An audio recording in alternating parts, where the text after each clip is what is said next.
Hola, buenas tardes. Bueno, bien, primero que nada, bienvenidos a esta clase abierta, Literaturas Inmersivas y el Metaverso. Vamos a esperar unos minuticos más antes de comenzar, no sin antes recordar que esta es una iniciativa impulsada por la Escuela de Letras de la Universidad Católica Andrés Bello. Y bueno, muchísimas gracias por estar aquí. Bienvenidos a todos, bienvenidos a los que están conectados online también. Y bueno, vamos a dar un 3 minuticos e iniciamos, ¿les parece?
Bueno, vamos a comenzar. Insisto en darles la bienvenida tanto a ustedes como a los que están acá conectados a la videoconferencia. Es un placer tenerlos, ¿no? Bueno, el tema de hoy es el siguiente. Literaturas inmersivas y metaverso. O, como he titulado adecuadamente, literaturas inmersivas, ¿no? Hacia el metaverso. Rápidamente, puedo decir que, a ver, rápidamente les muestro el contenido de la sesión del día, ¿no? Y es que vamos a hablar sobre algunas nociones mínimas sobre la literatura inmersiva o qué entendemos por literatura inmersiva. Vamos a hablar sobre el metaverso. Vamos a hablar cuál es el origen, ¿no? De hecho literario que tiene la noción de metaverso tan común hoy en día, ¿no? En nuestras discusiones con la tecnología. Eh, para entrar, ¿no? En materia, vamos a hacer un pequeño repaso breve de lo que podríamos entender como literatura, como géneros literarios. Luego explicaremos, ¿no? Qué son las tecnologías inmersivas y qué podemos entender adecuadamente o qué podemos entender por la idea de metaverso. Y por último, ¿no? Para cerrar la clase, vamos a hablar sobre algunas ficciones y textualidades en red, ¿no? Eh, que tratan, ¿no? De analizar distintas manifestaciones literarias que van desde lo inmersivo hacia esta noción, insisto, de metaverso. Para eso hablaremos de las blog novelas, hablaremos de las web novelas, hablaremos de las wikinovelas, de las hipernovelas, de las hipermedias y por último hablaremos de la muestra quizás más rupturista, que es la poesía digital. Entonces, bueno, vamos a iniciar lo que sería la sesión del día, ¿no? Vamos a hablar primero sobre literatura y géneros literarios. Bueno, les voy a pedir disculpas a todos ustedes que están presentes acá, porque yo voy a comenzar esta clase con lo que yo llamo una tradición, ¿no? Y es una tradición práctica, ¿no? Una tradición que es funcional para esta clase, justificable. Afortunadamente, bueno, no voy a tener el mismo final que tuvieron, ¿no? Los bárbaros que traicionaban a sus propias tribus en las fronteras del Imperio Romano. Ya que, bueno, cada vez que un bárbaro traicionaba a su pueblo ante las guardias pretorianas, ¿no? Su destino no era el mejor. En palabras, ¿no? De un poeta romano muy conocido, Quinto Servilio Cepión, decían los romanos lo siguiente: Roma traditoribus non premiat. Roma no premia a los traidores. Por suerte a mí sí me van a premiar, ¿no? Por lo que voy a decir. Porque digo que esta clase la voy a comenzar con una traición. Quienes me conocen, ¿no? Saben que uno de mis críticos literarios de cabecera es un autor francés llamado Roland Barthes. Roland Barthes, en realidad, pero vamos a decirle Barthes. En las páginas finales de quizás su texto más famoso, Crítica y Verdad, él censura lo que llamó el estructuralismo escolar. ¿Qué es el estructuralismo escolar? Bueno, es aquel que se especializa en darnos el plan de la obra. ¿Qué quiere decir esto? Bueno, en 100 años de soledad sucede esto y se narra como la anécdota de lo que cuenta la novela. O en la película Bastardo sin Gloria de Tarantino ocurre esto, ¿no? O sea, hablando un poco de la anécdota. Eso es lo que podríamos conocer como estructuralismo escolar. Yo me voy a valer, ¿no? De ese estructuralismo escolar para atender a esta pregunta. ¿Qué podemos entender por literatura? Brevemente. Para ello, les voy a pedir disculpas de nuevo porque me voy a valer de las nociones que nos indica la Real Academia Española. La primera es arte de la expresión verbal. La segunda, conjunto de producciones literarias de una nación, época o género. Ejemplo, la literatura griega, la literatura del romanticismo, la literatura dramática norteamericana, ¿no? Podemos dividir entonces los conjuntos literarios por este tipo de sesgos. Otra noción sería la siguiente: conjunto de obras que versan sobre una determinada materia. Ejemplo, la literatura médica, la literatura jurídica o la literatura científica. El diccionario, además, nos indica lo siguiente: conjunto de conocimientos sobre literatura. Ejemplo, José sabe mucho de literatura. Otra sección que nos da el diccionario es la siguiente: tratado en que se exponen conocimientos sobre literatura. Ejemplo, el canon occidental de Harold Bloom, ¿no? Harold Bloom, importante crítico del siglo XX. Coloquialmente hablando, dice el diccionario de la Real Academia, ¿no? Es palabrería. Entonces, la literatura, según la séptima sección de la RAE, es palabrería. Otra sección, ¿no? Es la siguiente: en la música, conjunto de obras musicales escritas para un determinado instrumento o grupo musical. Ejemplo, la literatura pianística. La última acepción que le da el diccionario de la Real Academia a la palabra literatura me parece de hecho la más adecuada. Y la Real Academia insiste que es un concepto que está en desuso. Dice: la teoría de las composiciones literarias. Bueno, no voy a entrar en detalle, no voy a discutir con la Real Academia sobre la sección de literatura. Solo quería, ¿no?, que ustedes tuvieran algún tipo de noción o que se acercaran a lo que podemos entender por literatura. Quiero que todos, ¿no?, o casi todos los que estamos aquí presentes, pueden entender o pueden hacerse la idea de que la literatura es algo más complejo, es algo que va más allá de lo que nos indica la sección del diccionario. Yo recuerdo que en una clase de teoría literaria con un profesor muy famoso llamado Rafael Castillo Zapata, él preguntó de manera capciosa en esa clase qué entendíamos por literatura. Bueno, en medio de la discusión, a mí no se me ocurrió una mejor idea, recuerdo bien, que definir la literatura de la siguiente manera: como un concepto jabonoso, un concepto que al tratar de descifrarlo, ¿no?, se resbala de nuestras manos como un jabón. Bueno, no les cuento lo que me dijo Rafael Castillo Zapata en ese momento. Fue algo muy chistoso en el momento. No me hizo bullying, pero casi. Igual, no es mi intención sumergirme en ningún tipo de anécdota. Lo que me interesa más bien es que pensemos, ¿no?, en los géneros literarios de manera escolar también.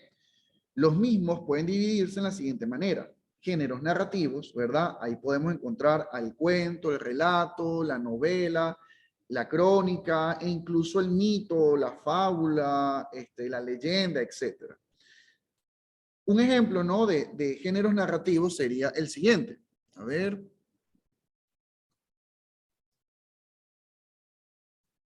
Les muestro esto.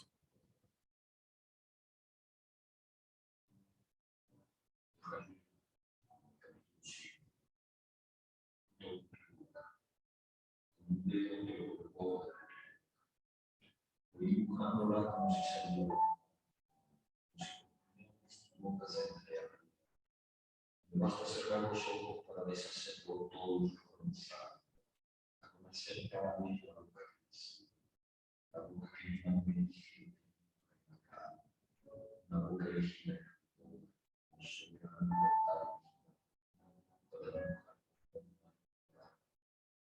una sábana puedo comprender coincide exactamente con tu boca que son miras, de cerca de miras, cada vez más de cerca. No se lo conoce así. Digamos cada vez más de cerca de los ojos cerrados. Se acercan los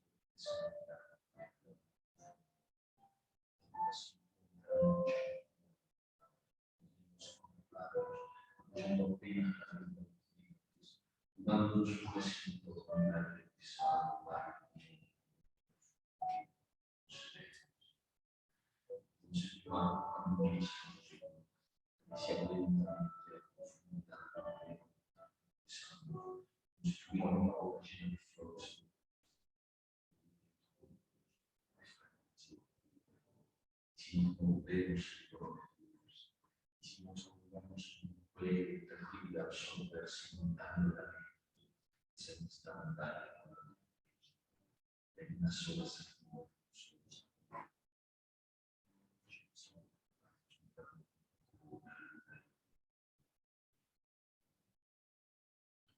Antes que me digan que soy una persona bastante cursi, ¿verdad? Por proyectarles el capítulo 7 de Rayuela, eh,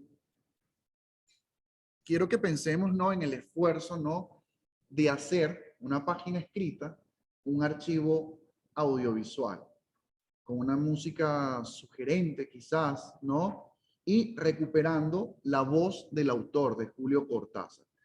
Hacia allá estamos apuntando. Bueno, el siguiente género, ¿no?, a discutir es el género poético. A grandes rasgos, ¿no? Allí encontramos lo que sería la poesía lírica, la poesía épica, la poesía dramática, etc.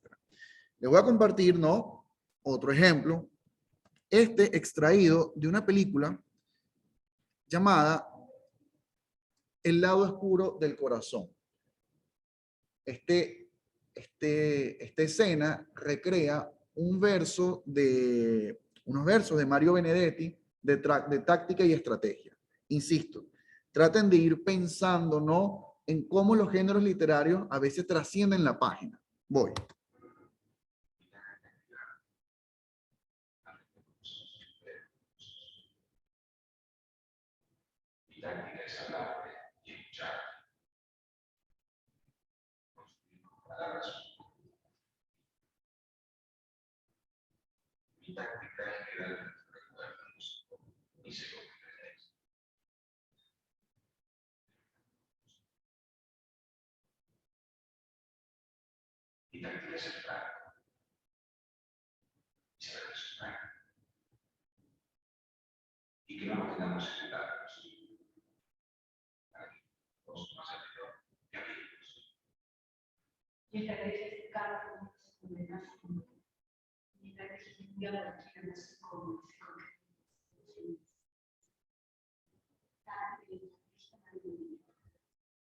Muy bien.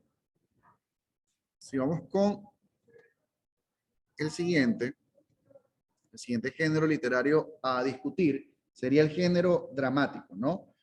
Género dramático lo podemos resumir entre, qué sé yo, la tragedia, la comedia, el drama, la que sería la actual escritura teatral, y el guión de cine y de TV. Yo personalmente inscribo el guión de cine y de TV como un género dramático.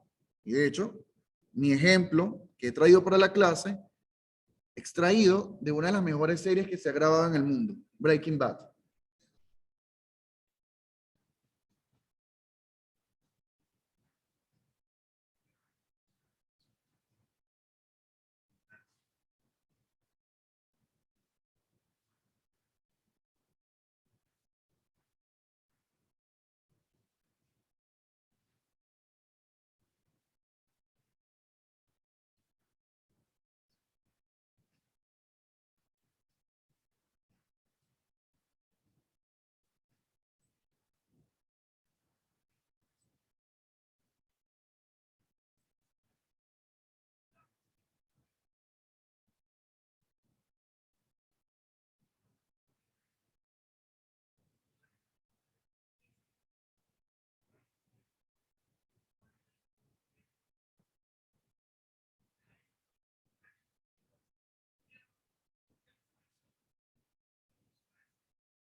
Quienes no han visto Breaking Bad, les sugiero que se den ese gusto, ese regalo.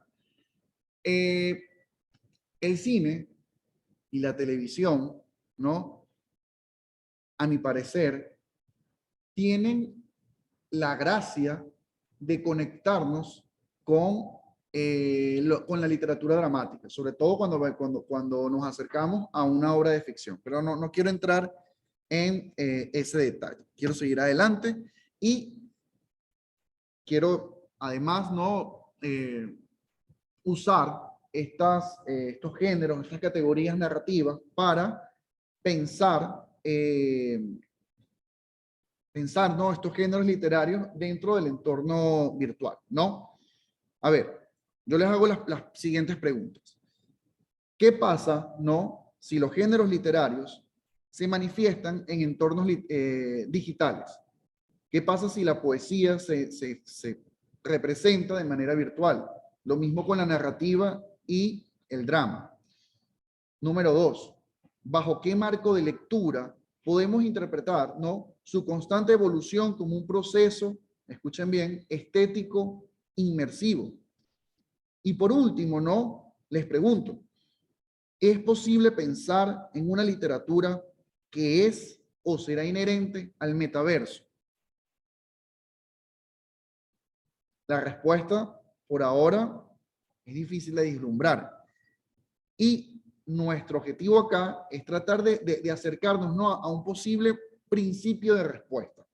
Bueno, lo que sí me gustaría, ¿no?, es que cada uno de ustedes, ¿verdad?, vayan imaginando, vayan pensando cómo es posible adaptar los géneros literarios tradicionales a los entornos digitales, ¿no?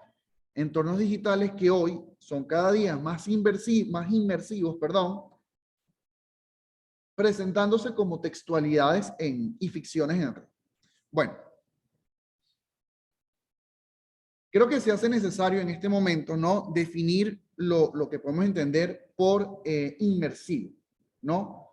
La palabra inmersivo, ¿no?, hace referencia a todo aquello que arropa los sentidos, todo aquello que nos hunde, ¿no?, de manera artificial, es lo que podemos llamar como tal. Necesitamos de artefactos que nos hundan, ¿no?, en un contexto inmersivo, bien sea digital o, bueno, algo no tan digital sería sumergirnos en una piscina. A eso se refiere el concepto de inmersión.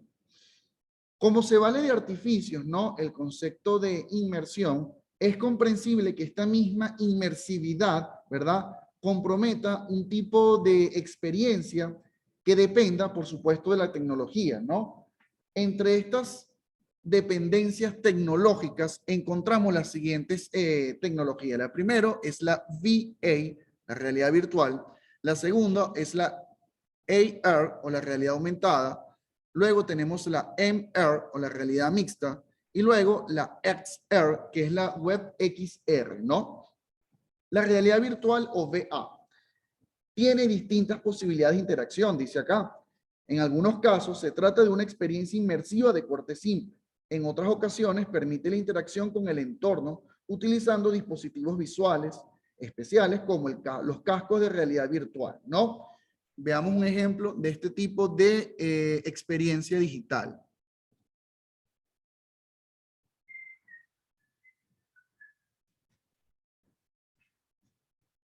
Hola, un boleto para la brecha, por favor.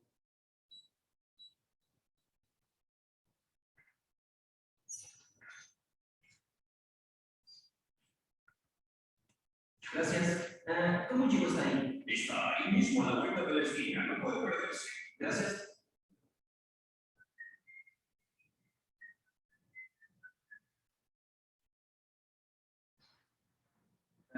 Es eso. Se ve bastante anticlimático.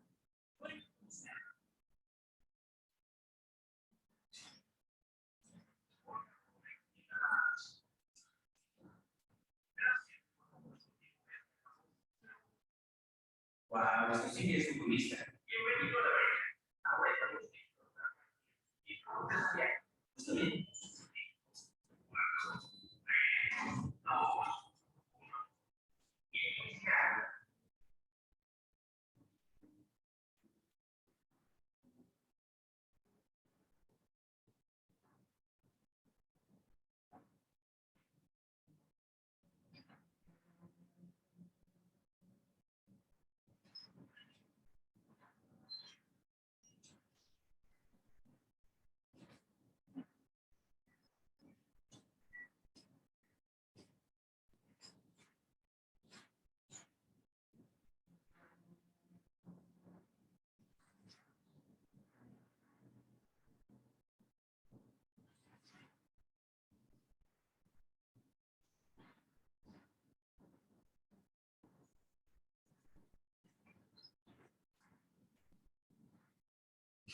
Bueno, el video es larguísimo, pero para efectos de la clase lo corté en este punto en específico. Pero quien lo quiera, se lo podría facilitar.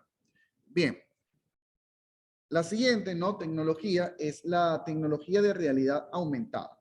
Esta permite la inserción de objetos virtuales en el entorno real, como es el caso, adivinen de qué, de los filtros de Instagram. La mayoría de nosotros, bueno, no sé yo no tanto, pero creo que muchos de ustedes han utilizado estos filtros de Instagram y que incluso, me parece, han logrado cambiar la percepción del gusto, ¿no? Otro ejemplo lo tenemos en un juego que fue bastante popular en su momento como Pokémon Go. Aunque bueno, está un poco pasado de moda. Con las tecnologías de realidad aumentada, ¿no? A veces no somos conscientes, ¿no? De lo mucho que a nosotros nos hemos involucrado con este tipo de interacción, con este tipo de tecnología, capaz de conectarnos con esto que podemos empezar a entender como metaverso. Pero bueno, les muestro mejor, no nos adelantemos, el ejemplo sobre este tipo de tecnología.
Bueno, seguimos con el siguiente tipo de tecnología, que es la realidad mixta, ¿no? La realidad mixta combina elementos virtuales con el entorno que nuestro cerebro no reconoce como real. Es palpable la interacción entre ambas materialidades, la materialidad, digamos, real, entre comillas, y la materialidad virtual, ¿no? No solo para quien ejecuta la interacción, sino también para los presentes en ese tipo de área en especial. La puesta en marcha, creo yo, de este tipo de realidad mixta es uno de los anhelos más grandes de la literatura o el cine de ciencia ficción, ¿no? Ya que como lo veremos, ha funcionado como una especie de artefacto ficcional por décadas. Pensemos en, por ejemplo, Star Wars y cuando aparecía el holograma de Obi-Wan Kenobi para dar un mensaje. Bueno, yo tengo un ejemplo que es un poco más inmersivo que ese, y eso es de los trajes de la película Minority Report, protagonizada por Tom Cruise, una película del año 2001, si no me equivoco.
Muy bien.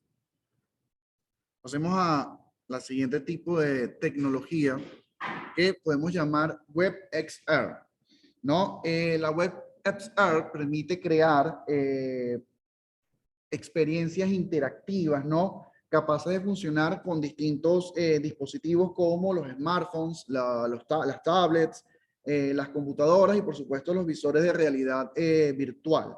Estos son capaces, ¿no?, de desplegar una simulación artificial, ¿no?, utilizada en prácticas industriales, prácticas de marketing, prácticas pedagógicas, entre otros. Muchos pensadores actuales como Byung-Chul Han, ¿no?, un filósofo surcoreano, alertan sobre el peligro, ¿no?, de este tipo de tecnología. Y un ejemplo, ¿no?, claro de este peligro lo vemos una serie muy reciente llamada 1899, producida por los mismos creadores de Dark. A ver.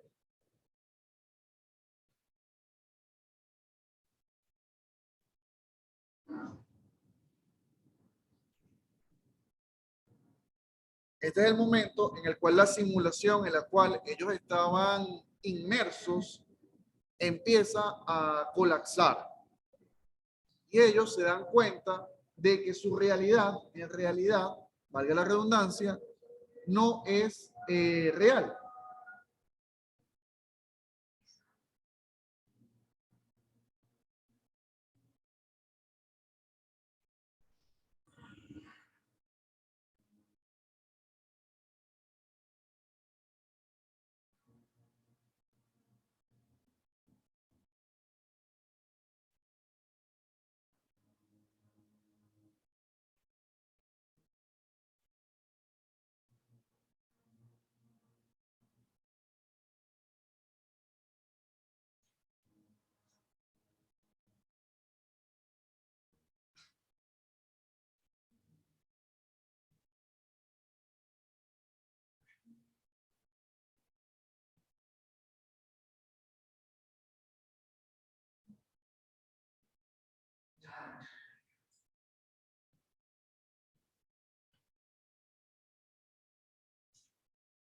El sueño es muy asociado a este tipo de experiencias de inmersión en la ficción, obviamente.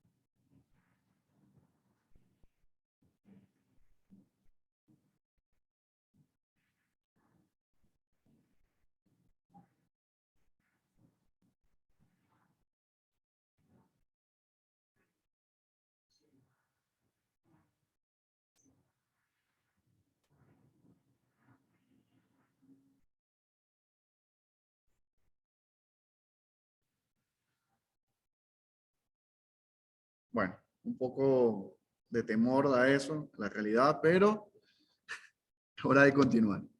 Bien, hablemos del metaverso, ¿no? El metaverso, una virtualidad conflictiva, ¿no?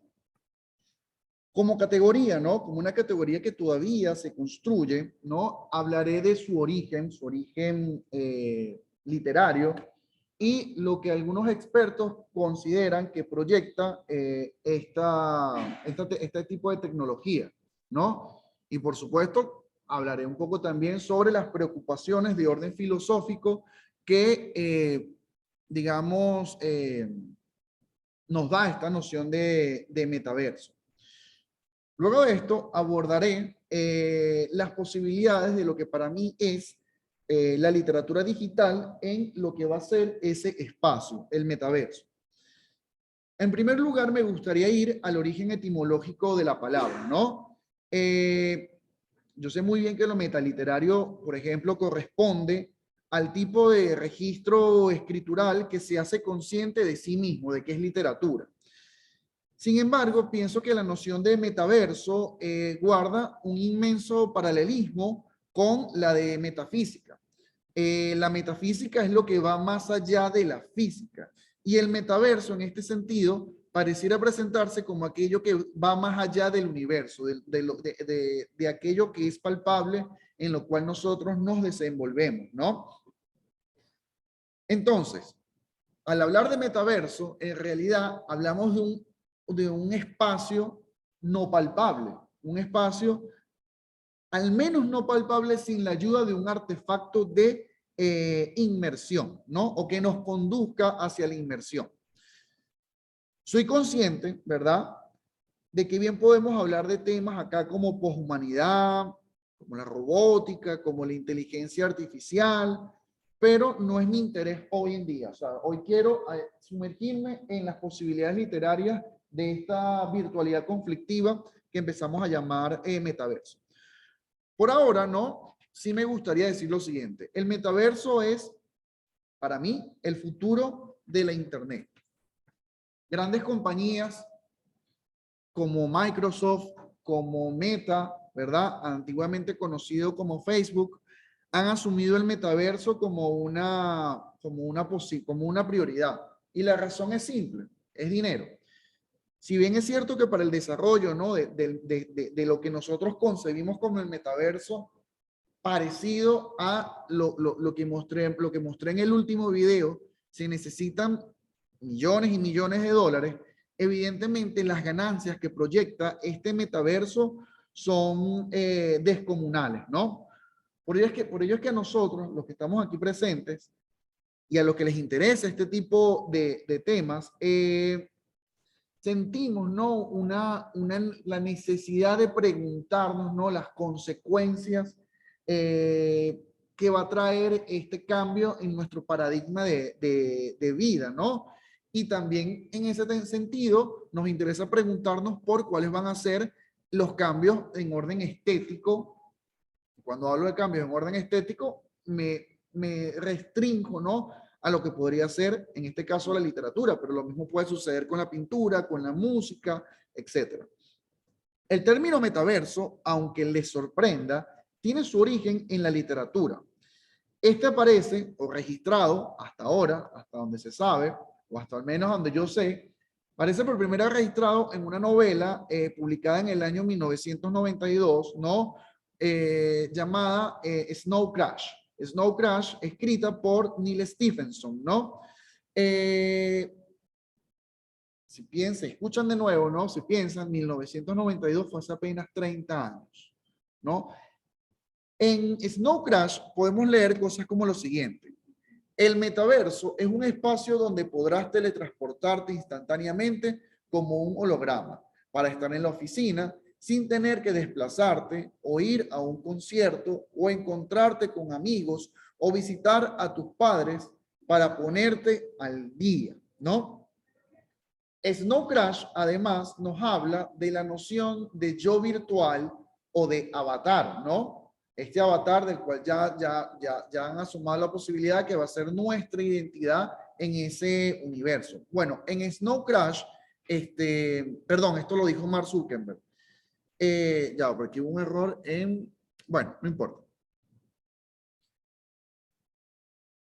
Ajá, ahora sí, disculpe la confusión, ¿no? Las palabras anteriores fueron dichas por Mark Zuckerberg.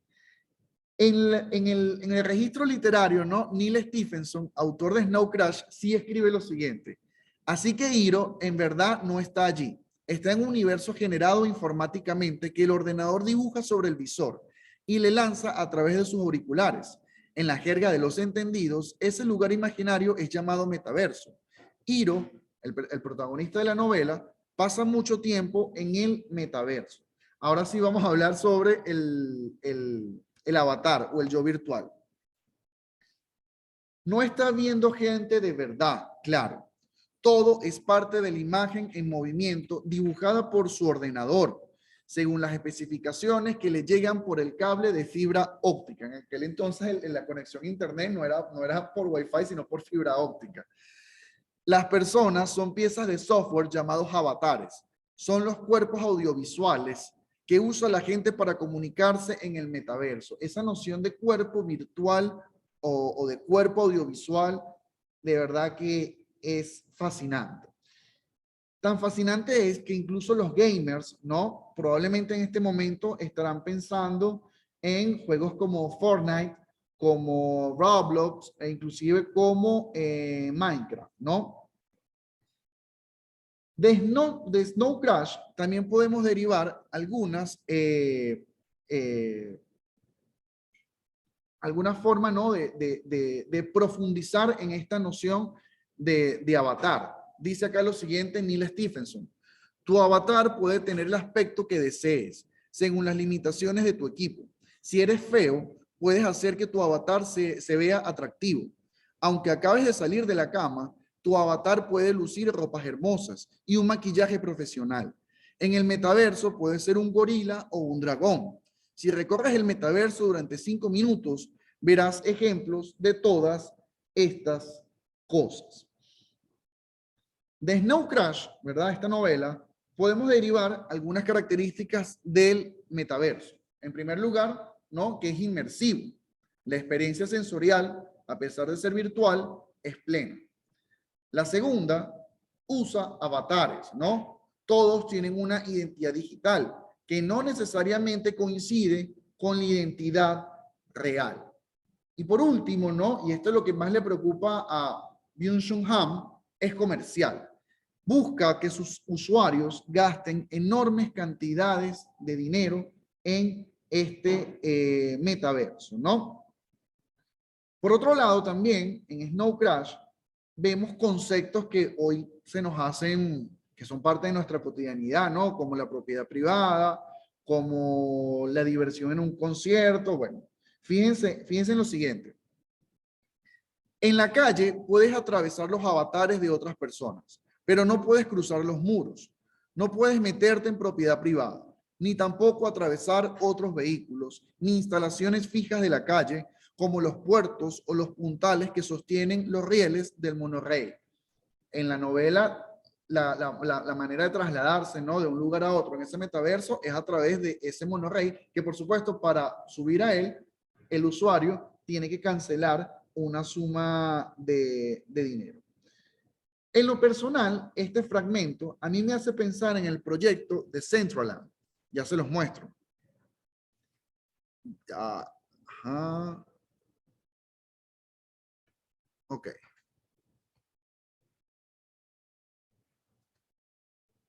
Esto es un proyecto, ¿no? NFT o NFT, donde ustedes pueden comprar parcelas, ¿no? Parcelas, tokens no fungibles de parcelas por una suma de dinero expresada en Ethers, ¿verdad? Ethers es la criptomoneda que funciona en el blockchain de Ethereum.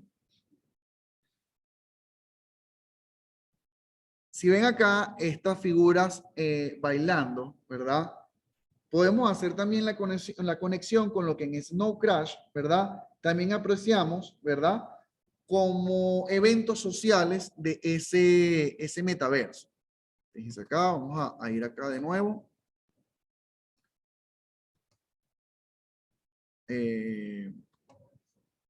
¿Por qué no sube esto? ¿Sí?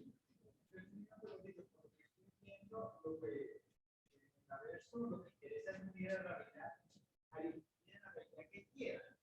Porque me llamó la atención que hubo una escena de vaquero, hubo una escena que tenía que ver con tecnología y determinados escenarios. Y es esa, unir en la realidad que está. En la realidad que el creador del metaverso pretende que tú estés. Y es ahí lo peligroso, ¿no? De esa noción, claro. Fíjense lo que dice acá Snow Crash.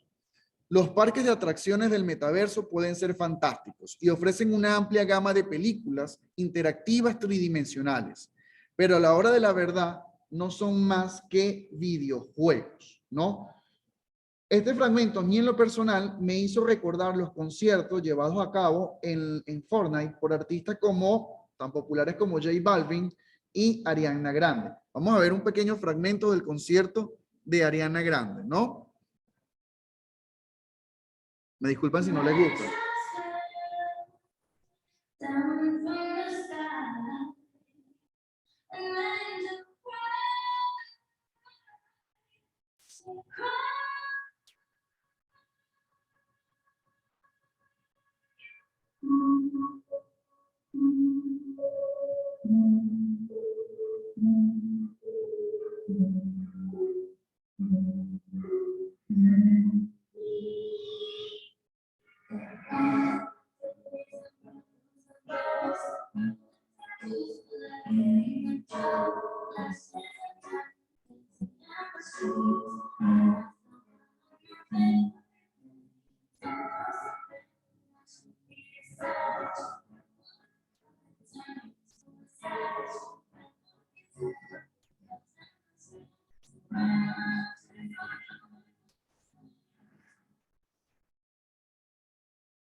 Bueno, no, el concierto dura horas, pero esto es un pequeño fragmento de una hora del mismo, ¿no?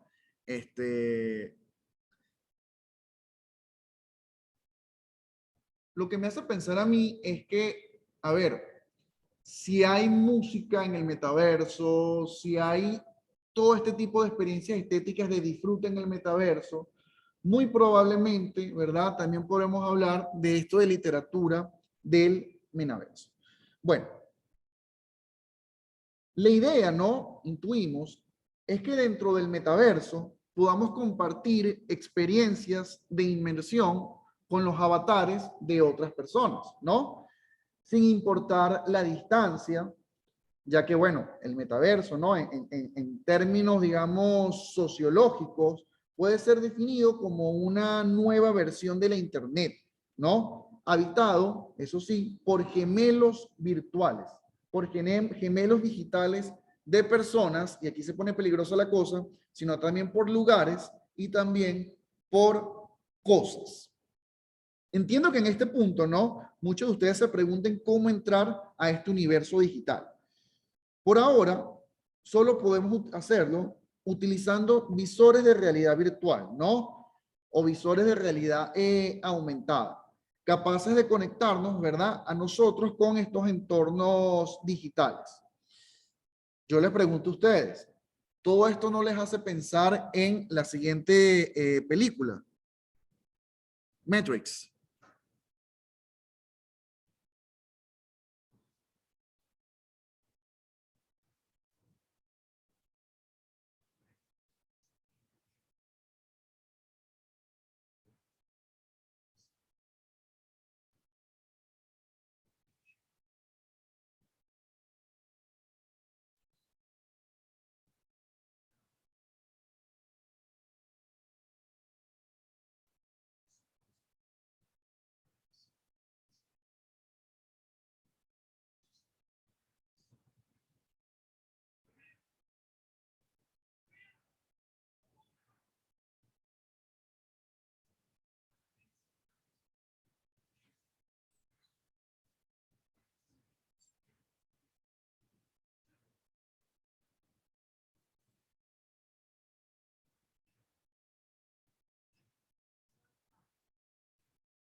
Bueno, vamos a pensar que Matrix fue una película que la primera parte de la trilogía fue lanzada en 1999 y ya nos lanzaban estas ideas, estos conceptos, ¿no?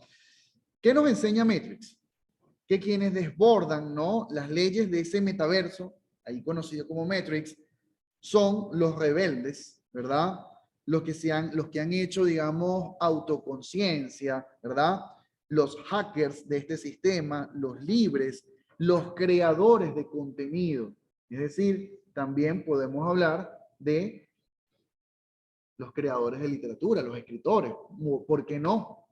¿Por qué no el hacker del metaverso no lo puede hacer con una intención estética? Eso es una cosa que lo veremos en no más de 20 años, ¿no? Para los curiosos, ¿no? De la relación entre el metaverso y el cine, ¿no? Les recomiendo las siguientes películas. Tron, de 1982, The Law Mover Man, que es del 92 también, Disclosure del 94, Johnny Mnemonic, que es del 95, Kingsman, The Secret Service, perdón, de 2014, Assassin's Creed del 2016, Ready Player One del 2018 y Free Guy del año 2021.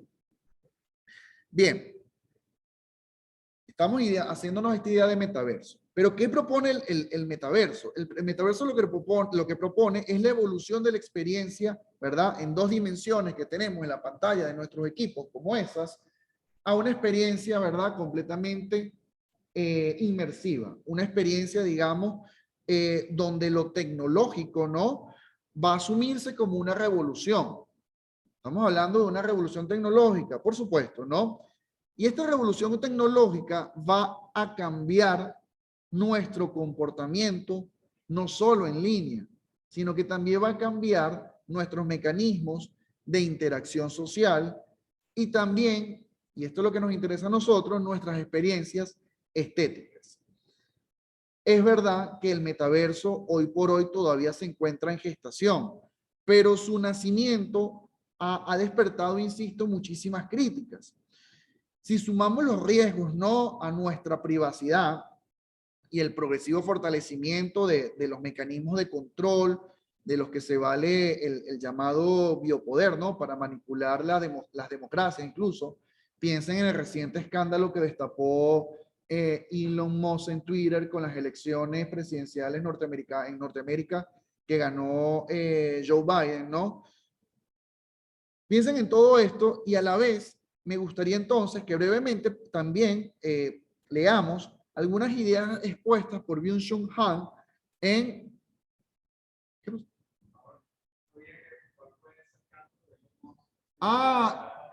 Sí, no, a ver, hace unas semanas, a ver, esto es un tema medio escabroso. El hijo de Joe Biden, ¿verdad? Al parecer, presuntamente, es pedófilo. Y a él perdió una laptop en alguno de estos eventos de campaña de su padre, y esa laptop tenía información muy, digamos, sensible, que evidentemente hubiese afectado la campaña de su padre en ese entonces contra Donald Trump. A mí evidentemente no me interesa decir que Trump es mejor que Biden o Biden es mejor que Trump. Pero Elon Musk, cuando compró Twitter, ¿verdad?, reveló que dentro de la infraestructura, digamos, la jerarquía, ¿no?, de Twitter que domina esta red, se decidió silenciar a todas las cuentas que hablaban sobre esta laptop, ¿no?, para no afectar a la campaña de Joe Biden. Lo curioso es que en uno de los debates para la presidencia norteamericana, Trump sacó a relucir los problemitas del hijo de Biden y bueno, él lo despachó, Biden lo despachó muy rápidamente. Y hace unas semanas en Twitter, cuando tienes Twitter, revisa, busca Twitter Files, los archivos de Twitter. Y vas a ver cómo, ¿no?, luego que Elon Musk compró Twitter, se publicó toda la estrategia, ¿verdad? ¿Para qué? Para silenciar ese escándalo. Es algo horroroso. Pero bueno, si nos quiere decir a nosotros que los dueños de estas compañías manipulan y los dueños de estas compañías censuran lo que a ellos no les interesa que se vea o se proyecte en esa red social. Disculpa que no te vi, lo que pasa es que está mirando como ciego. Bueno,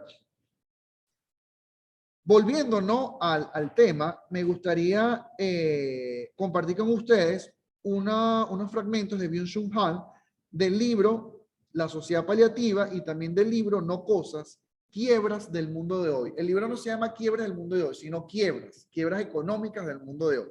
Bien.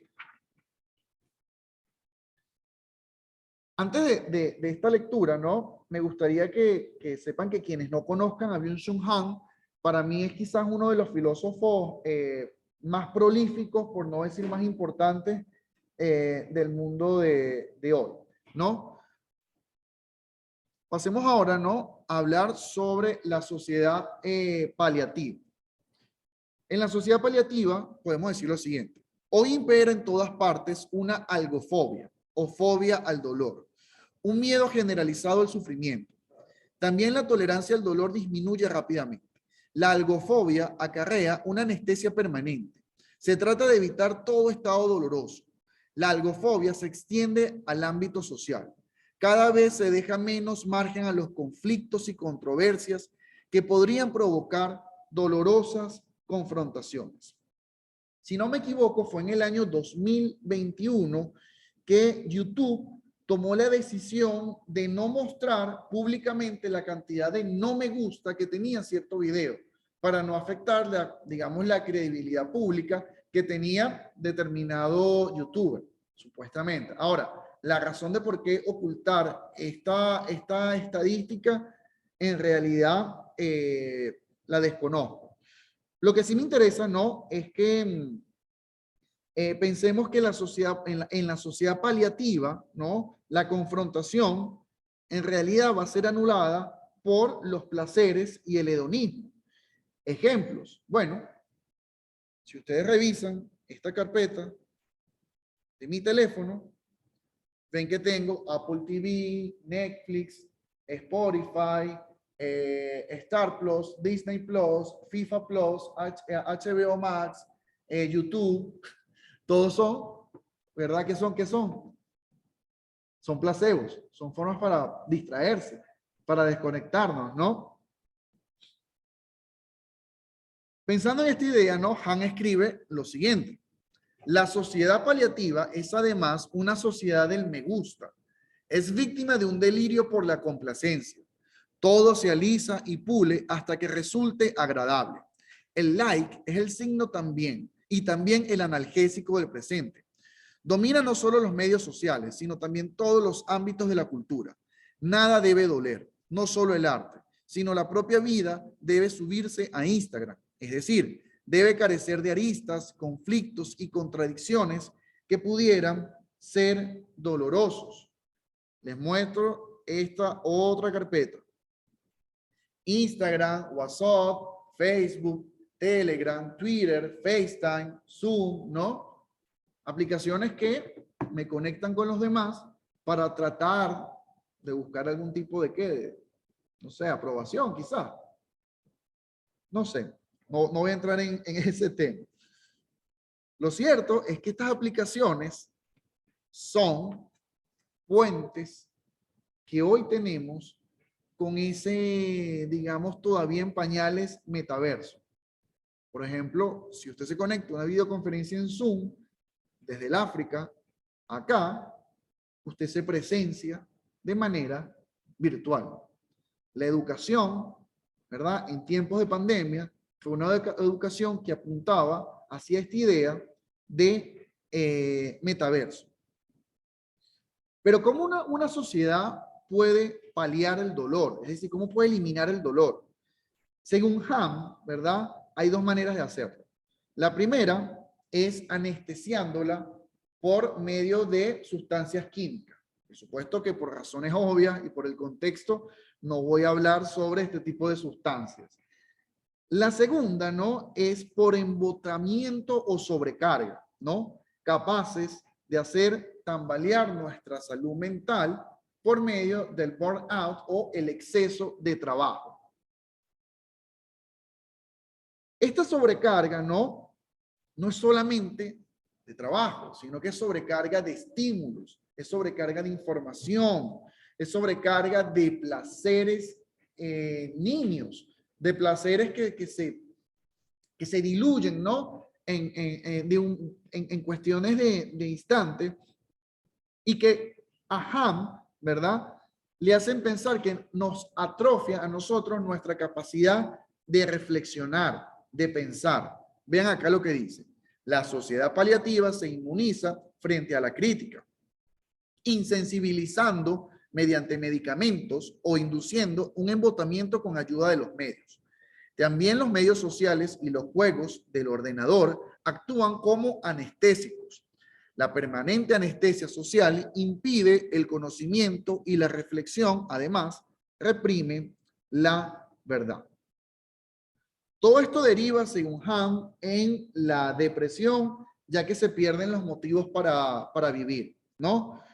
Un ejemplo breve. Imaginen una antigua Grecia sin la noción de arete. Imaginen una religión sin el ideal de arete o virtud. Imaginen una religión sin el ideal de trascendencia. ¿De qué estamos hablando? Del nihilismo, ¿no? De la nada.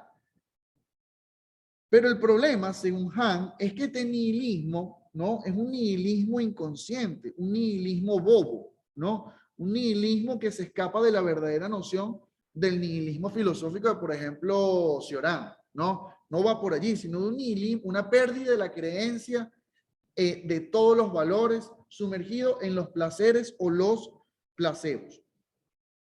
Lo peor de todo, según Hahn, es ver a muchos individuos aplaudir sin ningún tipo de juicio crítico este nacimiento, ¿no? O este tipo de tecnología, porque supuestamente nos van a facilitar nuestra vida. Es lo que Hahn llama pan y circo, ¿no? Citando al poeta romano Juvenal. En ese pan y circo, según Hahn, lo que hace el metaverso, ¿verdad? Lo convierte en un espacio propicio para frenar o para disminuir la participación política de los individuos en las sociedades. Leemos a Hahn. La dominación perfecta es aquella en la que todos los seres humanos solamente juegan. Juvenal caracterizó con la expresión pan y circo aquella sociedad romana donde ya no era posible la acción política. La gente se calla con comida gratis y juegos espectaculares.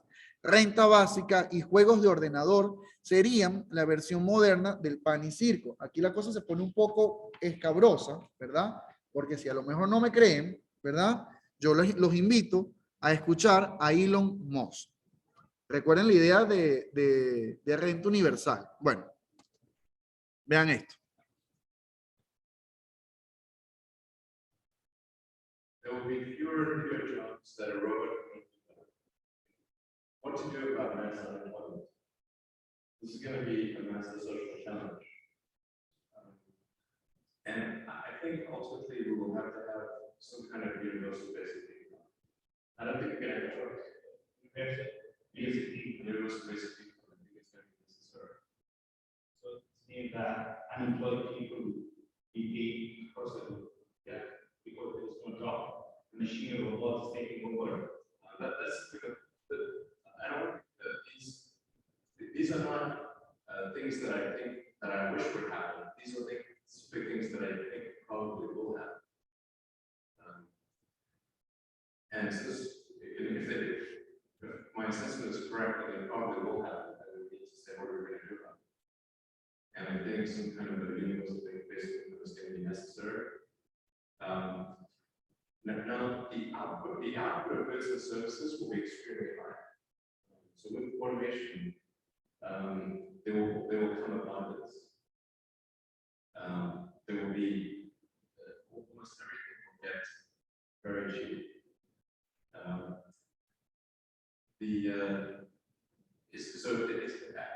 I think we'll see that the universal basic income is going to be necessary. The harder challenge, much harder challenge, is how do people then have meaning? A lot of people, they derive their meaning from their employment. So if you're not needed, if there's not a need for your labor, how do you, what's the meaning? You have meaning if you're useless.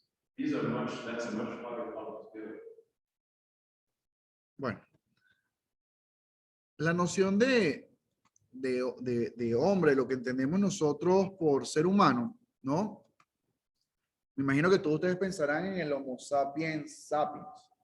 Bueno, en Roma, en la antigua Roma, éramos conocidos como el Homo facer, el hombre que hace, el hombre que se construye, etc. La categoría de Homo sapiens sapiens en realidad proviene, si mal no me equivoco, del siglo XVIII, más o menos, ¿no? Con Carlos Linneo, el famoso padre de la taxonomía. Y me hace recordar también a mí que a principios del siglo XX, ¿no? Un filósofo no muy conocido llamado Johann Huizinga habla del homo ludens, ¿no? El hombre que juega. Si ustedes recuerdan su época en el preescolar, en el kindergarten, no sé cómo le llaman ahora, prácticamente todo te lo enseñan jugando, ¿no? Somos seres los iguales que juegan. El problema entonces cuando este juego se convierte en una especie de aparato de inconsciencia o de pérdida de valores críticos, ¿no? Donde, según Han, nos vamos a ver envueltos en la definición del hombre por esto, por el dedo. La mano es el órgano del trabajo y la actividad. El dedo, en cambio, es el órgano de la elección. El humano manualmente activo del futuro solo hará uso de sus dedos. Elegirá en vez de actuar. Para satisfacer sus necesidades, presionará teclas. Su vida no será un drama que lo obligue a actuar, sino un juego. Tampoco querrá poseer nada, sino experimentar y disfrutar. Bueno, a mí me recordó esta película para niños que les recomiendo ver si no las han visto. Wall-E.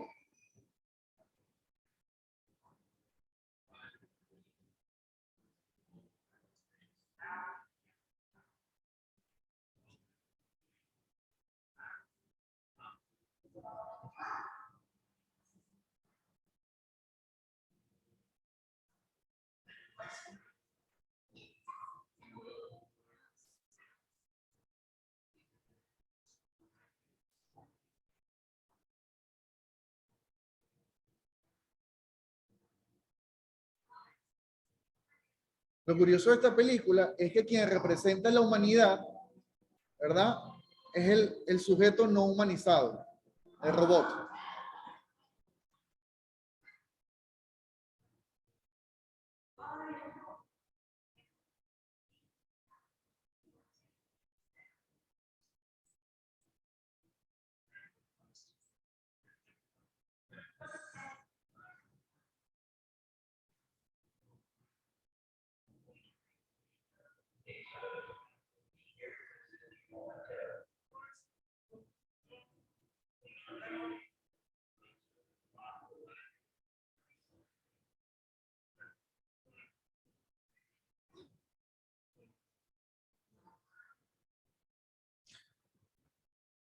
A mí me da miedo, de verdad, este futuro. Les confieso con mi vida que me da mucho miedo. Pero bueno. En este sentido, ¿no? Ham dice lo siguiente. Cada época define la libertad de manera diferente. En la antigüedad, la libertad significaba ser un hombre libre, no un esclavo. En la modernidad, la libertad se interioriza como autonomía del sujeto. Es la libertad de acción. Hoy la libertad de acción se resume en la libertad de elección y de consumo. El hombre manualmente inactivo del futuro se entregará a la libertad de la yema de los dedos. La libertad de usar la yema de los dedos es, pues, una ilusión. La libre elección es, en realidad, una selección consumista. Esa elección consumista, no intuimos, está ligada al poder inquisitivo. ¿Quiénes de ustedes no jugaron estos juegos NFT tipo, no sé, Plant vs. Undead? Esos jueguitos que supuestamente te iban a convertir en millonario de la noche a la mañana. Bueno, podemos imaginar el metaverso, ¿no? Como una red inmersiva, privada, donde tendremos la oportunidad de adquirir no cosas, ¿verdad? Objetos intangibles a un valor real. Entonces, ¿en qué nos vamos a convertir? En Phonosapiens, dice Ham, que solo experimenta, disfruta y quiere jugar, se despide de esa libertad a la que se refería Hannah Arendt, que está ligada a la actividad. Quien actúa rompe con lo que existe y pone en el mundo algo nuevo, algo completamente diferente. Para ello debe vencer una resistencia. El juego, en cambio, no interviene en la realidad. Actuar es el verbo de la historia. El humano jugador, manualmente inactivo, del futuro representa el final de la historia. Ante esta idea, vale preguntarse entonces, ¿cuál es o cuál va a ser, por así decirlo, la labor, el objetivo, la razón de ser de esas literaturas que llamamos inmersivas en el metaverso o hacia el metaverso? Bueno, creo yo que comprender, representar y ser registro, representación de todo este problema que hemos venido discutiendo. Dado que el metaverso ciertamente puede ser un instrumento, ¿no?, de control político muy poderoso, el rol entonces de los artistas, de los escritores, de los críticos culturales es más que necesario. Su función, insisto, es la de poner en duda, ¿no? La de poner en duda los mecanismos de funcionamiento de ese metaverso, la de tratar de resguardar lo humano, conceptualmente hablando, al menos. Así lo hicieron, por ejemplo, los sofos griegos, así lo hicieron los autores de los cantares medievales, así lo hicieron Pico de la Mirandola cuando escribió el discurso de la dignidad del hombre en la época renacentista. ¿Qué quiero decir con esto? Que está en nosotros, ¿no? En realidad está en nuestras manos el no convertirnos en despojos de carnes para ser explotados por ese metaverso, ¿no? Donde vamos, si no tenemos el cuidado suficiente, a perder nuestra humanidad. La literatura en el metaverso, entonces, debe ser un instrumento de ruptura. ¿Podemos hablar de literatura del metaverso hoy? Pregunto. No, no. Aunque es innegable que la literatura digital apunta hacia esta realidad virtual, ¿verdad? Hablar de literatura en el metaverso hoy no es posible. La literatura digital de hoy, que no es nueva, ¿no? Que se está produciendo, bueno, de manera a toneladas, diría yo, a toneladas de bits, ¿verdad? Todavía no han logrado alcanzar esa idea del metaverso como nosotros todavía la imaginamos, ¿no? Lo que sí podemos hablar es de experiencias de inmersión en la literatura, que ponen en duda o ponen en crisis nuestro modo de comprender, ¿no?, lo antropocéntrico, es decir, el hombre, y también los géneros literarios, ¿no? Cooks Knock Nooks, ¿verdad?, de Luis Correa Díaz, es una evidencia al respecto, ¿no? Un videopoema que, a pesar de hablar de un tema contingente como la guerra de Ucrania, ¿no?, nos habla de hacia dónde debe apuntar o hacia dónde tiene que apuntar esta literatura del metaverso. Vean el siguiente.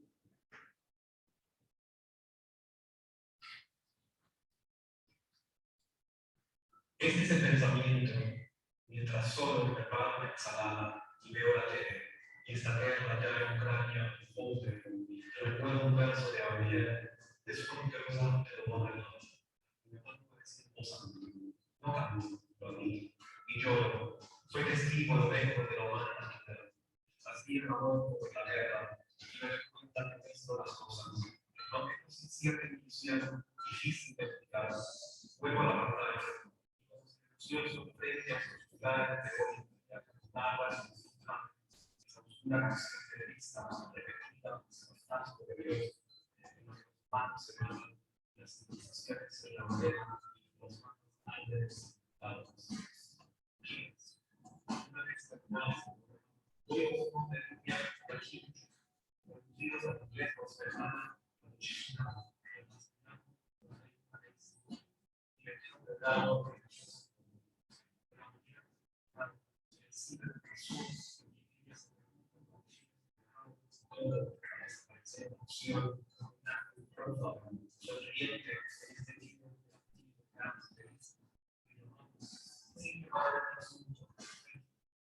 decía la poeta a propósito de no se usa de tomas, los pintados, ahora está tocando en 2022. Será un 2010 que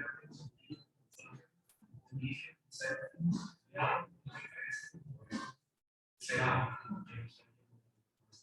desde ideas como lo hacen con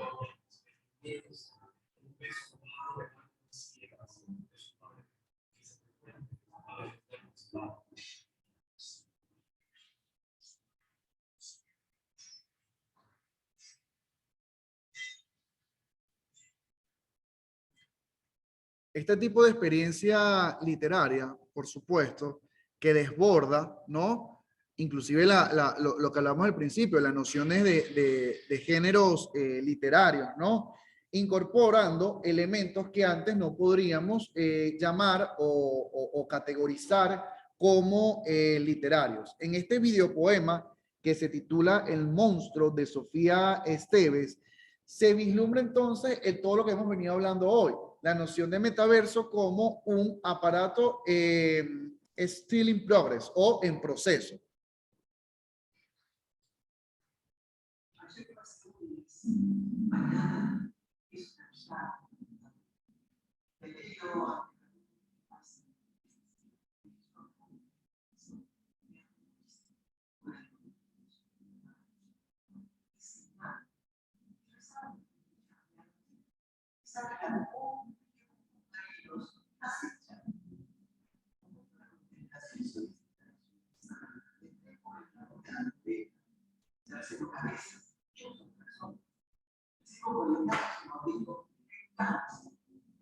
de cuántos ejemplos constan donde deben trabajar, proyectar, felicidad, el canto de la vida de los asesinos, la playa de Saracas.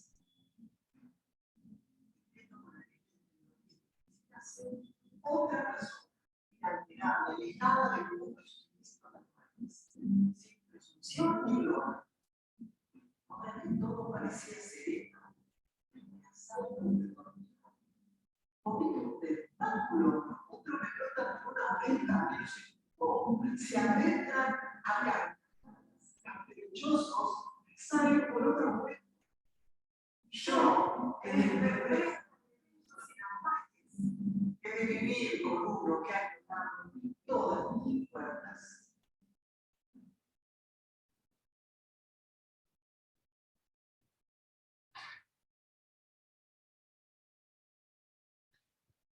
Las llamadas piezas inmersivas, ¿verdad? Ponen incluso en duda, al menos cuando hablamos de poesía digital, ponen en duda inclusive la noción de voz, de la voz poética, ¿no? Sustituyéndola por elementos audiovisuales. Les voy a mostrar esto que se llama How to Rob a Bank, cómo robar un banco, ¿no? Que es un poema inmersivo de Alan Bigelow. Se los muestro.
Es largo. Tiene la parte 2 que se llama escape. Ya robaron el banco.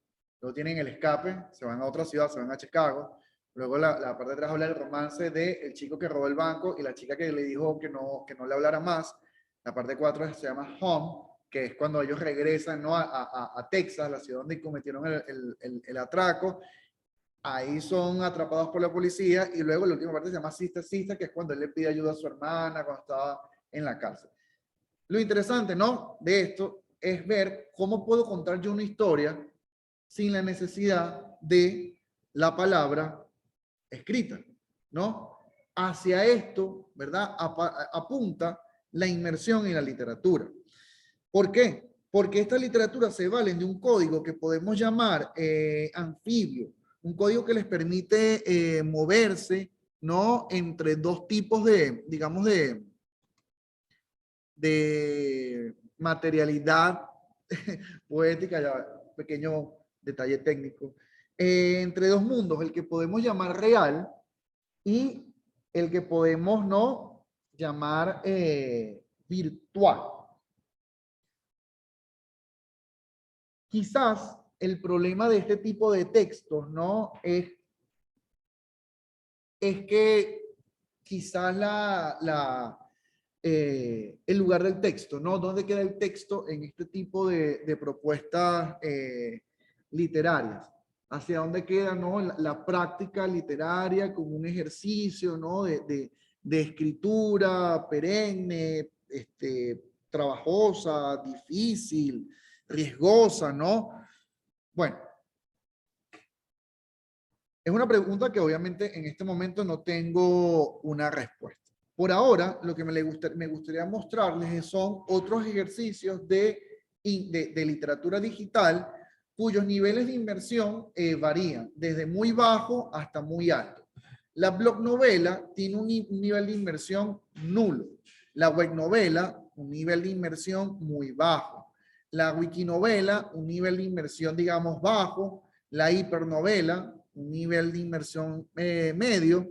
El hipermedia, un nivel de inmersión alto. Y la poesía digital, como el que acabamos de ver, un nivel de inmersión muy alto. Bueno, en primer lugar, una blog novela. ¿Qué es una blog novela? Una blog novela es una historia, ¿no? Con digamos, estructura narrativa simple que se cuelga en las herramientas Blogger, ¿no? Un ejemplo de las mismas podría ser la novela Detective bonaerense de Marcelo Guerrieri. Se las muestro acá. Quizás la diferencia, ¿no? entre este tipo de textos con la literatura que podemos conseguir en un libro impreso sea el componente de la pantalla. Pero en realidad, digamos, entre las literaturas digitales que estamos estudiando, este es el tipo de literatura digital que más fácilmente se puede editar en papel, ¿no? Es agarrar el texto que está publicado en el blog y llevarlo al InDesign para luego, bueno, publicarlo bien sea como un archivo en PDF o bien sea como un libro en físico, ¿no? Su nivel de inmersión, insisto, es muy bajo.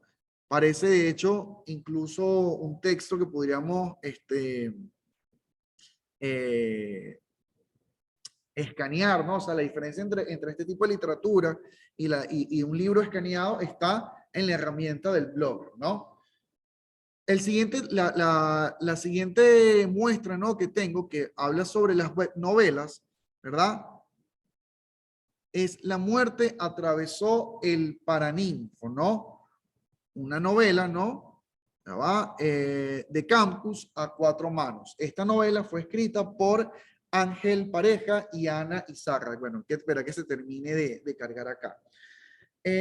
Una web novela es también un tipo de artefacto narrativo, pero que a diferencia de la blog novela, solamente es leíble o comprensible o funciona, mejor dicho, digamos que funciona mejor en la internet. Vamos a entrar un momentico en ella, ajá, leer la novela desde el principio. Esta, insisto, el nivel de inmersión es muy bajo. Hace que el internet no está ayudando mucho en este momento, pero acá conseguimos una especie de cómic. Veremos si se puede cargar. Ajá, bueno, la imagen no cargó. Aquí hay una escena de un crimen, ¿no? Y luego de ver la escena de un crimen, uno detalla las pistas que hay en la misma y procede a leer la novela, ¿no? La novela se extiende por distintas páginas, ¿no? Distintas páginas web que funcionan a su vez como, como marca del ritmo narrativo. O sea, cada cambio de página nos habla de un momento diferente en la historia de estos personajes, ¿no? Digamos, insisto, el nivel de inmersión de la web novela todavía sigue siendo bastante bajo. Un ejercicio que a mí sí me llama la atención, ¿no? Y ya empezamos a hablar cómo hay inmersión al respecto, es en la llamada wikinovela. La wikinovela, ¿no? Les traigo el regreso de Cecilio, la muestra de wikinovela, el regreso de Cecilio. Lo interesante, ¿no? En este tipo de propuestas es lo siguiente, fíjense, aquí está la novela. Yo le voy a dar aquí a editar. Lo que usted leería hoy, ¿no? En el regreso de Cecilio, no es lo mismo que se leyó cuando se publicó la primera vez. Y no es lo mismo lo que usted lea hoy a lo que leerá probablemente en 5, 6 meses. Fíjense, yo puedo escribir acá. Es una situación extraña. Es una situación difícil. Y ya le cambio el sentido a la wikinovela. El autor de la wikinovela, por supuesto, se atribuye a un fandom, es decir, a una comunidad de fans que están pendientes de esta historia llamada El regreso de Cecilio. Léanla hoy y léanla después en 3 meses. Y es otra cosa, otra historia. Yo no voy a guardar el cambio porque fue como, no lo pensé mucho, lo cambié por cambiar. No voy a guardar el cambio. Solo voy a cerrar la página. Sí, salí, no quiero grabar el cambio. Bueno. Como el cielo, los ojos, ¿no? Como el cielo, los ojos. Estamos hablando en esta muestra de una hipernovela. Una novela, ¿no? Que alcanza un nivel de inmersión un poco, digamos, medio. Fíjense, como el cielo, como el cielo, los ojos de Edith Checa nos muestra, ¿no? Una historia al estilo de Rayuela, donde vemos que Javier, Iñaki y Paco llevan la voz narrativa. Fíjense, podemos comenzar con Paco. Hoy quiero comenzar la novela con Paco. Pero ¿qué estás diciendo? No puede ser, no puede ser, dime que es mentira. Si yo decidiera, ¿no? Comenzar la novela con Iñaki, ¿verdad? Dios mío, pobre chica. Pero Teresa, ¿cómo ha sido? Si yo decidiera, ¿verdad? Iniciar la novela con Javier, Isabel ha muerto. El segundo capítulo, yo puedo decidir si me lo narra Javier, si me lo narra Iñaki, o si en cambio me lo narra Paco. Lo único cierto, ¿ah? En este sentido, o lo único que está, digamos, cierto, lo único que está, digamos, fijado es el final, que el final lo narra Javier. Fíjense que entre los ojitos solamente tenemos la posibilidad de leer el final, o sea, el capítulo 13, con Javier.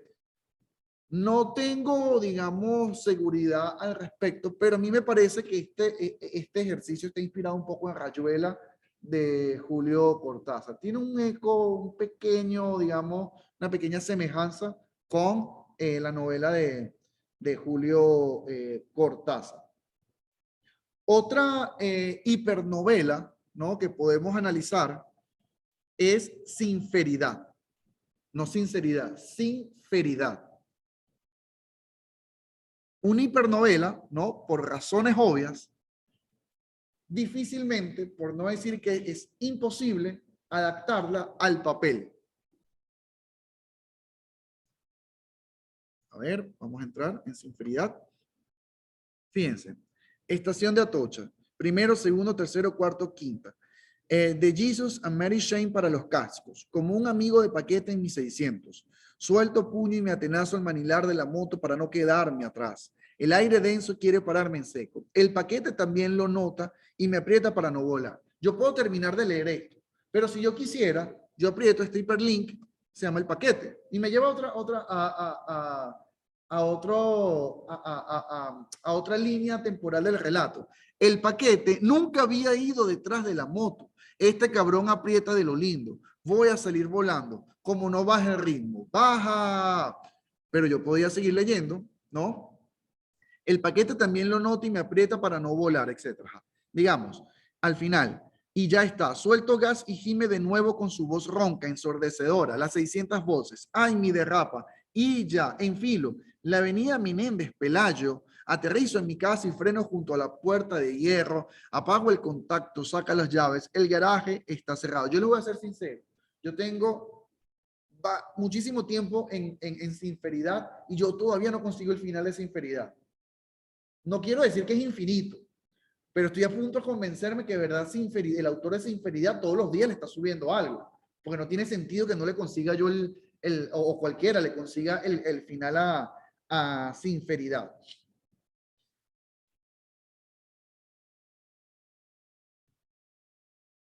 De lo que hemos analizado hasta ahora, ¿verdad? A excepción, insisto, de How to Rob a Bank, hemos visto que la palabra escrita es un componente esencial de este tipo de narraciones, ¿no? ¿Cuáles son las narraciones que se desprenden de la palabra escrita? Que nos dan a nosotros, ¿verdad?, la posibilidad de pensar la literatura inmersiva como un artefacto cultural que pone en duda, inclusive, ¿verdad?, la noción de palabra escrita. En ese sentido aparecen los hipermedias. Yo los llamo hipermedias, ¿no?, ya que pueden ser comprendidos como un tipo, ¿no?, de ficción en red, ¿no?, ni siquiera textualidad, sino ficción en red, ¿no?, que superan, que exceden lo audiovisual en tanto combinan sus múltiples elementos, ¿no? En cierto sentido, el hipermedia se acerca a la noción de collage, ¿no? Los ejemplos que traigo para esta muestra es Word Toys de Belén Gaché, ¿no?, que creo que es el que más llama mi atención. Se los muestro.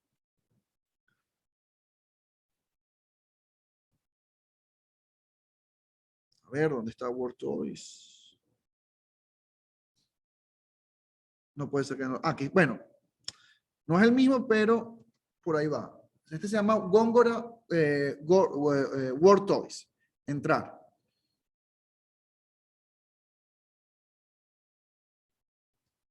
Abro el libro, ¿no? Libro digital, mi hipermedia. Y aquí tenemos, donde el cuerno del eco repetido, fieras te expones, que y se pierde. No menos enramado que florido, presiono enramado. Me da una descripción de lo que puede ser lo enramado en este artefacto. Paso la página. Veo un cuadro. Este cuadro me lleva a esto, ¿no? De trompa militar. Fíjense cómo nos lleva, ¿no? Cómo armar realmente, cómo armar una historia, ¿no?, de esto. Primero le lleva al autor muchísimo tiempo para concebirlo y segundo para leerlo. Hay una dificultad muy grande para leer este tipo de literatura, ¿no? Fíjense los búhos. Este parpadea, este no, por alguna razón. La cetrería, el arte de cazar con aves rapaces, fue un deporte practicado principalmente por la nobleza, muy extendido en la península ibérica desde la Edad Media. Y así nos va a ir, ¿no?, mostrando todo un conjunto, ¿no?, de expresiones que nos cuenta una historia. Esta se llama Góngora World Toys porque trata de representar algunos versos de un poeta muy famoso del siglo de oro español llamado Luis de Góngora, ¿no? Pero lo traduce en un lenguaje hipertextual, ¿no? Ahí creo que es uno de los más difíciles de leer y de comprender en ese sentido. Otro hipermedia que a mí me gustaría destacar es el siguiente. Se llama Gabriela Infinita.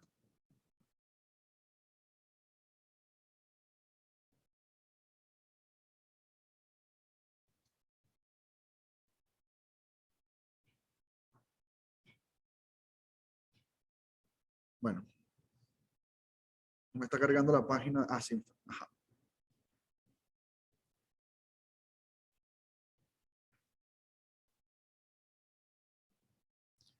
A ver, por alguna razón. Ah, aquí.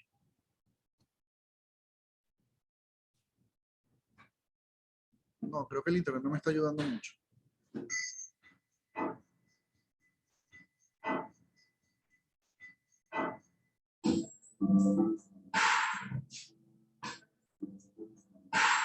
Presioné la puerta donde se acabó la historia.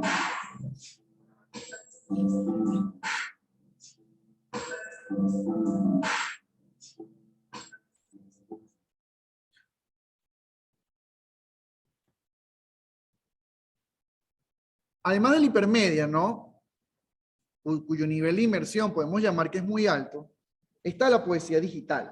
La poesía digital, a mi parecer, ¿verdad?, es la que nos brinda a nosotros los niveles de inmersión mucho más, digamos, profundos.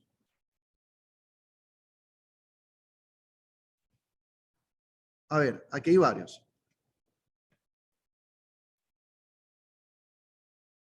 Fíjense esto.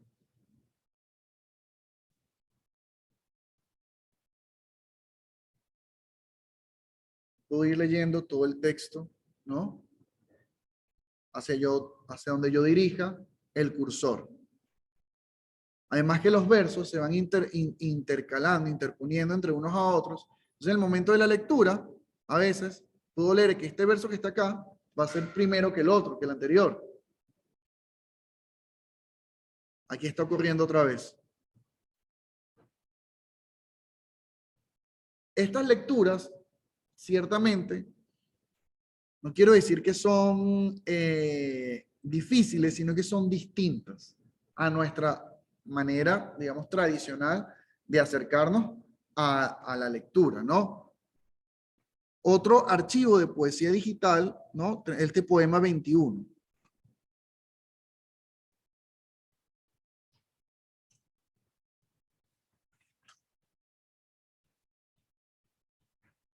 Este poema 21 es de un autor llamado Amílcar Romero. No, William Barton, perdón, me equivoqué.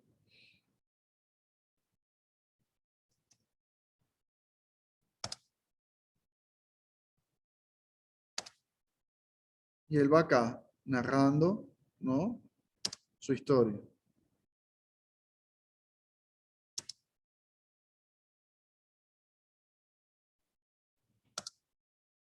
Sin mi accionar en el teclado de la computadora, el poema simplemente deja de existir.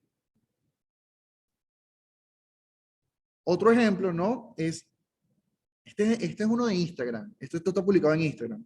Se llama Hoy te voy a mentir, un fungi poema y el sonido placenta del Toltois oculto.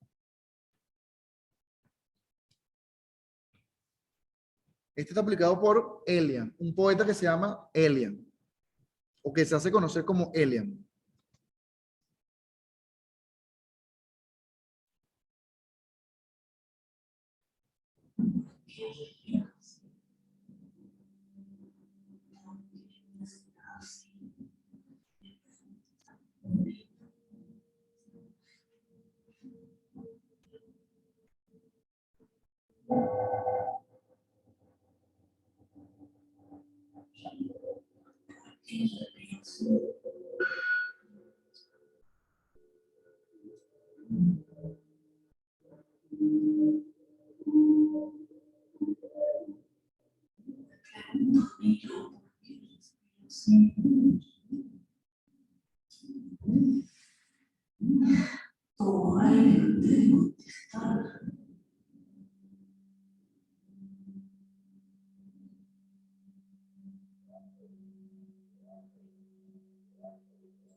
Ahora les muestro este que se llama Text Fixer,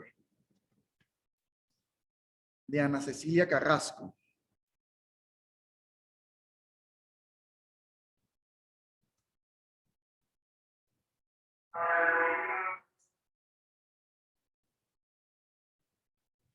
No es que no se cargue bien, es que este es el poema. Apunta que a la incomprensión.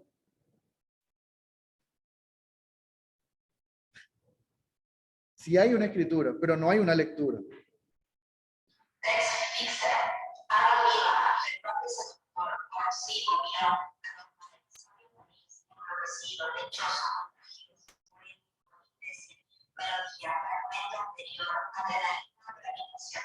Santo gemido, 1000 millones, expresión fundamental, 2, acción de moda, zona residencial, sólido experto, indecente, ingenuo, obsesionante, ratito egocéntrico, cabeza de martillo, matadero caliente, constante de cambio, veneno, santo coronel, masculina sexual, de corte sangriento, críptico, irresistible coartada, actriz pintada, geometría natural, fetiche, duelo, pájaro, consultor, autómatas, fácil, adolescente, borrar, sin dolor,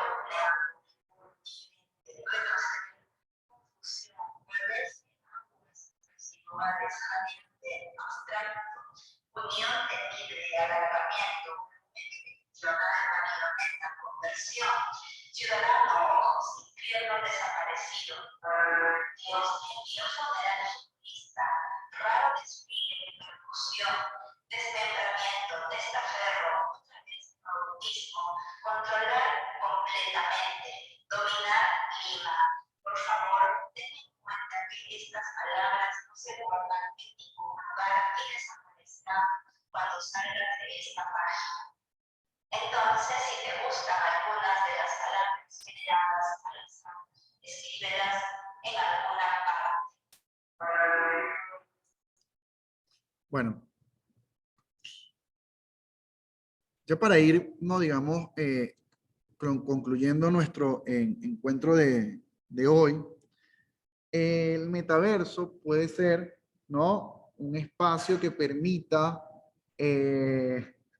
una infinidad de posibilidades para llevar a cabo el ejercicio literario, siempre y cuando se asuma este espacio como una posibilidad de rupturizar, ¿no?, el para qué están construyendo este, insisto, espacio, sus creadores.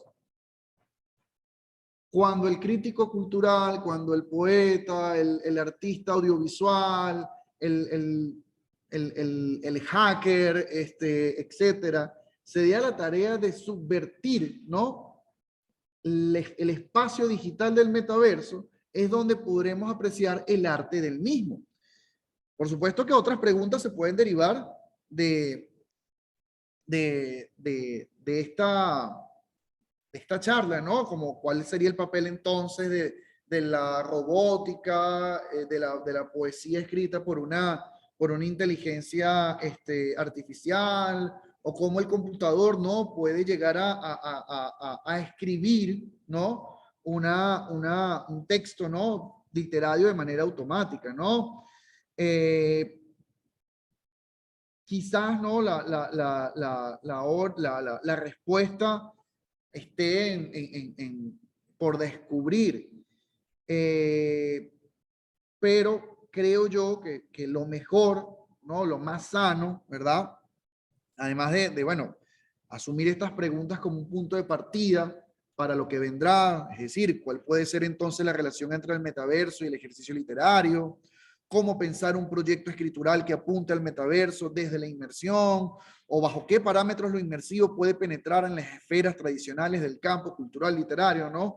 Bajo estas preguntas, creo yo que un posible principio de, digamos, de acercamiento a una respuesta está en el ejercicio de, o ejercitarse o participar en este tipo de literaturas, ¿no? Como lo vemos acá en Poemas sin nombre de, ya va,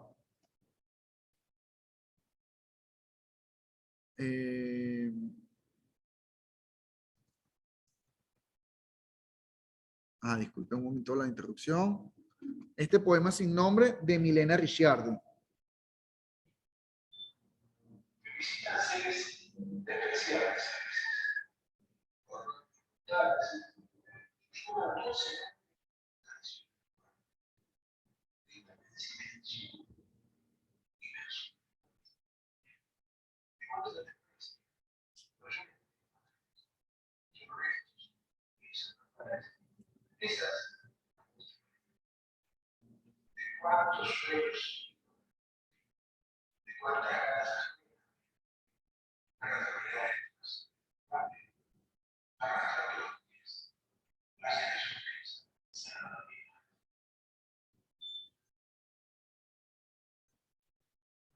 Bueno, si tienen alguna pregunta, con gusto podremos discutir sobre ella, no, si tienen alguna duda.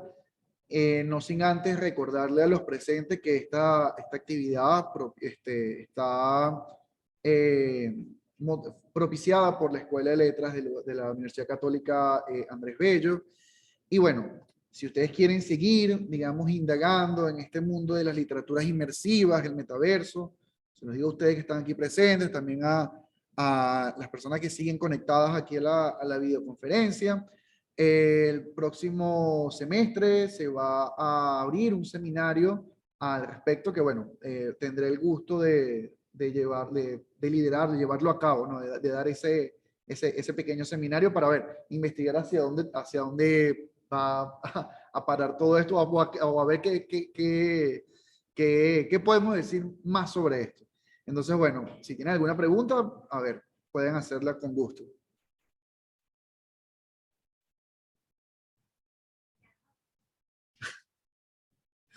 No se abrumen. Déjense sentir inmersivados por la propuesta. No.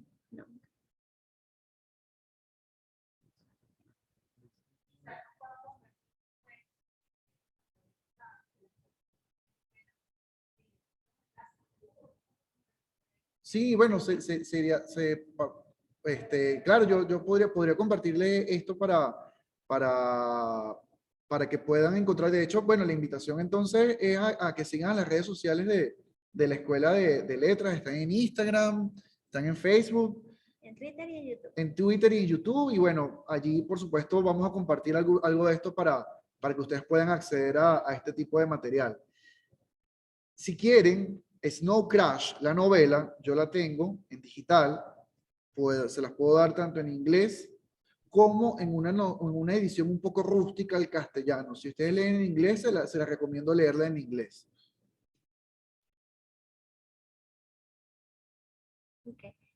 Bueno, si no tienen ninguna duda, ningún comentario, yo les quiero agradecer también por participar. Esta es una clase que teníamos bastante entusiasmo en hacer porque creemos que es un tema que es bastante actualizado, creo que pone letras en un panorama no solamente en el siglo XXI, sino sigue creando tendencias y es un campo que vale la pena investigar. Entonces yo le agradezco que se hayan dado el tiempo para compartir con nosotros y bueno, muchas gracias. Nos pueden seguir en @letrasUCAP, estamos en todas las redes sociales y si tienen dudas sobre los cursos, los seminarios, las asignaturas o cualquier cosa que vean dentro de nuestra página, nos pueden escribir directamente por ahí. Gracias.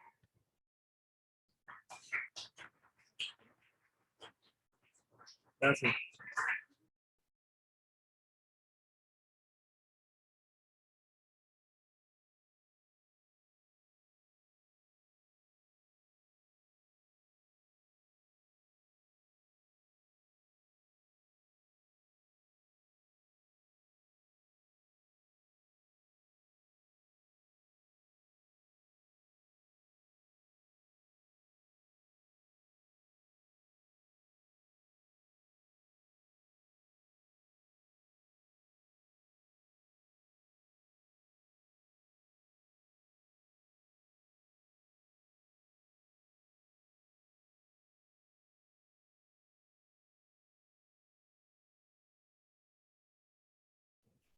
A las personas que están conectadas, bueno, nuevamente les damos las gracias por acercarse, por incorporarse a este espacio y bueno, la invitación también es para ustedes que nos siguen en @letrasUCAP, donde estaremos informando de próximos eventos, de próximos cursos y mucho más.